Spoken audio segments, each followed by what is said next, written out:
ಮೆಟ್ರೋದಲ್ಲಿ ಆಹಾರ ಸೇವಿಸುವುದು, ಪಾನ್ ಮಸಾಲ ಹಾಕುವುದು ಮಾಡಬಾರದು ಎಂಬುದು ಗೊತ್ತಿದ್ರೂ ಕೆಲವರು ಇಂತಹ ಕೆಲಸ ಮಾಡಿ ಉದ್ದಟತನ ಮೆರೆಯುತ್ತಿದ್ದಾರೆ. ಇದೀಗ ಮೆಟ್ರೋ ಆವರಣದಲ್ಲಿ ಪ್ರಯಾಣಿಕನೊಬ್ಬ ಉಗುಳಿದ್ದು ಬಿಎಂಆರ್ಸಿಎಲ್ ಶಿಸ್ತು ಕ್ರಮ ಕೈಗೊಂಡಿದೆ. ಕನಕಪುರ ರಸ್ತೆಯಲ್ಲಿನ ದೊಡ್ಡ ಕಲಸಂದ್ರ ಮೆಟ್ರೋ ನಿಲ್ದಾಣದಲ್ಲಿ ಪ್ಲಾಟ್ಫಾರಂ 1ರ ಲಿಫ್ಟ್ ಬಳಿ ಪ್ರಯಾಣಿಕನೊಬ್ಬ ಪಾನ್ ಮಸಾಲ ಉಗುಳಿದ್ದ. ಈ ವ್ಯಕ್ತಿಯನ್ನ ಪತ್ತೆ ಮಾಡಿರುವ ಮೆಟ್ರೋ ಸಿಬ್ಬಂದಿಗಳು ಆತನಿಗೆ ದಂಡ ವಿಧಿಸಿದ್ದಾರೆ. ಪೊಲೀಸರು ತನಿಖೆ ಆರಂಭಿಸುವ ಮುನ್ನವೇ ಫಾಜಲ್ ಕುಟುಂಬದವರಿಗೆ ಕ್ಲೀನ್ ಚಿಟ್ ಕೊಡಲು ಯುಟಿ ಖಾದರ್ ಅವರು ಏನು ಗೃಹ ಸಚಿವರೇ ಎಂದು ರಾಜ್ಯ ಬಿಜೆಪಿ ಘಟಕ ಪ್ರಶ್ನಿಸಿದೆ.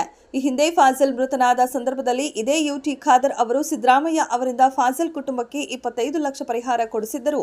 ಬಹುಶಃ ಆ ಹಣದಿಂದಲೇ ಫಾಜಲ್ ಕುಟುಂಬ ಸುಹಾಸ್ ಶೆಟ್ಟಿ ಹತ್ಯೆಗೆ 5 ಲಕ್ಷ ಸುಪಾರಿ ಕೊಟ್ಟಿದೆ ಎಂಬ ಅನುಮಾನದಿಂದ ಖಾದರ್ ಅವರು ಕ್ಲೀನ್ ಚಿಟ್ ಕೊಡುವ ಕೆಲಸ ಆರಂಭಿಸಿರುವ ಸಾಧ್ಯತೆ ಇದೆ. ಸಭಾಧ್ಯಕ್ಷ ಸ್ಥಾನಕ್ಕೆ ತಕ್ಷಣ ರಾಜೀನಾಮೆ ನೀಡಿ ಆ ಪೀಠದ ಘನತೆಯನ್ನ ಉಳಿಸಿ ಎಂದು ಆಗ್ರಹಿಸಿದೆ. ಸ್ಥಳೀಯ ಪ್ರಭಾವಿಗಳು, ಸಂಘಟನೆಗಳ ಹಸ್ತಕ್ಷೇಪ, ವ್ಯಾಜ್ಯ ಸೇರಿದಂತೆ ಹಲವಾರು ಕಾರಣಗಳಿಂದ ನಿತ್ಯ ಕೋಟ್ಯಾಂತರ ರೂಪಾಯಿ ವಹಿವಾಟು ನಡೆಯುವ ಬಿಬಿಎಂಪಿಯ ಮಾರುಕಟ್ಟೆಗಳಲ್ಲಿನ ಮಳಿಗೆಗಳಿಂದ ಸರಿಯಾದ ಬಾಡಿಗೆ ಬರುತ್ತಿಲ್ಲ.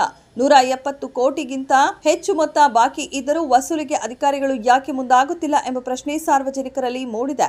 ಬಾಡಿಗೆ ವಸೂಲಿಗೆ ಹೋದರೆ ಮುಖಂಡರಿಂದ ಫೋನ್ ಮಾಡಿ ಒತ್ತಡ ಹಾಕುತ್ತಾರೆ. ಇದನ್ನೇ ನೆಪ ಮಾಡಿಕೊಂಡಿರುವ ಬಿಬಿಎಂಪಿ ಅಧಿಕಾರಿಗಳು ಯಾವುದೇ ಕ್ರಮ ಜರುಗಿಸದೆ ಕೈಕಟ್ಟಿ ಕುಳಿತುಕೊಂಡಿದ್ದಾರೆ.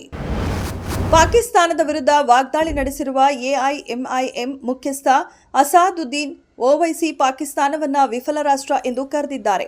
ಪಾಕಿಸ್ತಾನದ ಸೇನಾ ಮುಖ್ಯಸ್ಥರ ಹೇಳಿಕೆಗೆ ಪ್ರತಿಕ್ರಿಯಿಸಿದ ಓವೈಸಿ, ಪಾಕಿಸ್ತಾನದಲ್ಲಿ ಅಸಂಬದ್ಧವಾಗಿ ಮಾತನಾಡುವವರಿಗೆ ಇಸ್ಲಾಂ ಗೊತ್ತಿಲ್ಲ ಎಂದಿದ್ದಾರೆ.